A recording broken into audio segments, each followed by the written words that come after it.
Okay, I'm going to show you how to change the meeting options in a team. Go to the team you want. I'm choosing test team. I don't have any meetings scheduled, so I am going to schedule a meeting. I'm going to name this test meeting. Okay, I'm going to say it goes every day. We'll just make this my last period of the day class.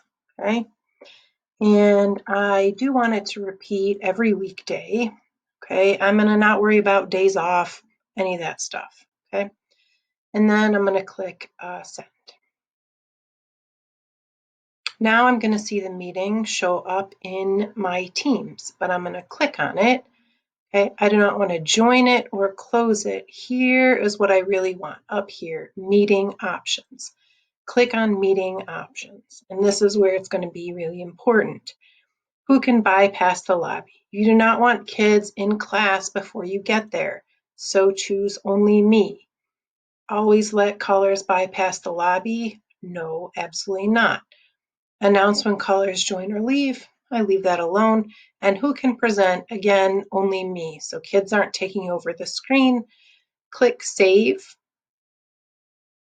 Okay, you are all done with that. Another thing, so I'm going to close this. That's all done with meeting options. And if I click it again, you will see that the options are saved as I just had them. Okay. The other thing I would suggest doing, so close this, okay, and